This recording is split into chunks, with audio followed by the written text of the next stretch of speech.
Alrighty, so from this channel called abc.net.au news, former mayor among protesters arrested as police escort refugees and asylum seekers to new Melbourne hotel. So that was just 2 days ago, so like the 16th or something of December 2020.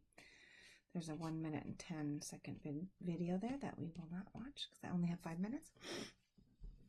Several protesters have been arrested outside a Melbourne hotel as they demonstrated against the ongoing detention of refugees and asylum seekers who were today moved to new accommodation. Dozens of police on foot and horseback escorted the busload of men through the crowd of protesters outside the Mantra Hotel in Preston. The men were taken to the Park Hotel in Carlton. Susan Rennie, a former mayor for the area, was among a handful of protesters arrested by police after she sat down on a busy Bell Street and refused to move. Oh, that sounds real grown up. Well done, Susan Rennie. A little fit throwing. C.R. Rennie, who remains on the Darebin Council, said she was handcuffed and taken to the footpath where she was placed under arrest for about 20 minutes while police confirmed her identity. She said she did not know if the police would press charges. In a statement, Darebin Council it objected in the strongest possible terms, said it objected in the strongest possible terms to the men's transfer. The men should be freed into the community detention immediately, pending determination of their permanent status. What does that even mean? The men should be freed into community detention? Like freed? Detention? That's weird.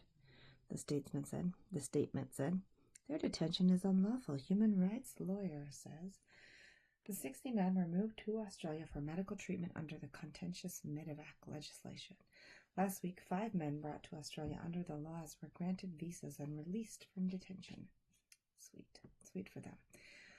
The lawyer Alison Battison from Human Rights for All represents several of the men and said they would be traumatized by another move. Oh, Jesus.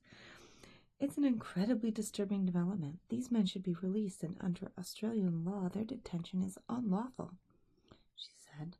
All of these men suffer from post-traumatic stress disorder and a lot of other mental health issues, which makes them dangerous. Which makes moves such as these, where there are many officers around and there are potentially handcuffing and pat searches, very, very frightening. Yeah, I'm sure. Ridiculous. Another large contingent of police was at the Park Hotel as the bus arrived. The hotel was, until recently, known as the Ridges on Swanston, which was used as a COVID-19 quarantine hotel. Yeah, that hotel's done for. That will never be a hotel again. Protesters spilled onto Swanston Street and were eventually forced to move with a large contingent of police, including members of the Public Order Response Team, almost outnumbering those protesting. At least one person was arrested. Oh, there we go. Refugee tells of trauma.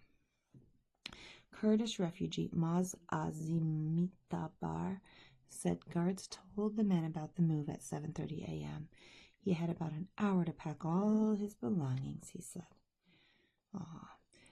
They woke him up. Despite suffering from PTSD and requesting he be allowed to keep a living room by himself, he was now sharing a small room with another man.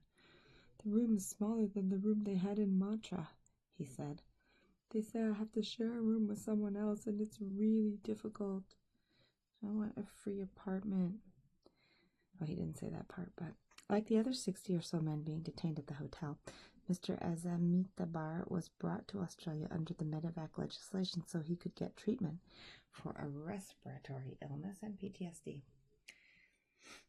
He said the new hotel had poorer ventilation than the Mantra Hotel in Preston.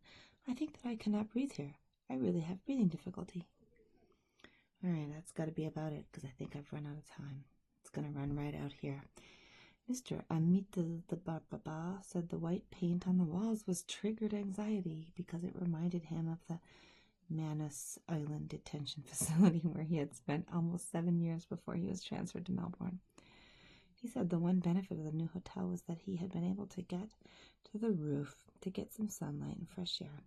He said he felt he and the other detainees being held at the center were being used by the federal government for, quote, political games, unquote. We are people seeking safety and freedom. We are not criminals, he said. But this government is going to continue their bloody policies for their political games. And they are playing games with our lives instead of finding a humanitarian solution. Wow, he's been well coached. None of the men will be settled in Australia. ABF.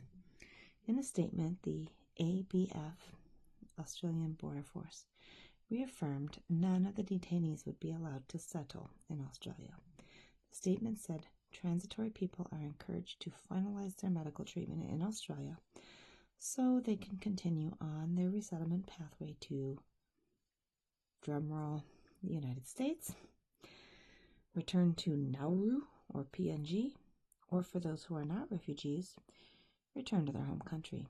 I mean, what are they if they're not refugees? Oh, they're economic migrants. In line with Australian government policy, no one under regional processing arrangements will be settled in Australia. Hands clean. Ms. Battison questioned the use of the newly renamed hotel to house the refugees. The shareholders of the hotel where they're being held should be asking some very serious questions regarding whether this is in the best interest of their company, because the negative impact on the reputation and the goodwill of this hotel will be severe, she said. No shit. These men were brought here to treat their medical issues, and many of these, if not all, have not been treated adequately or at all. Ta-da! That's it.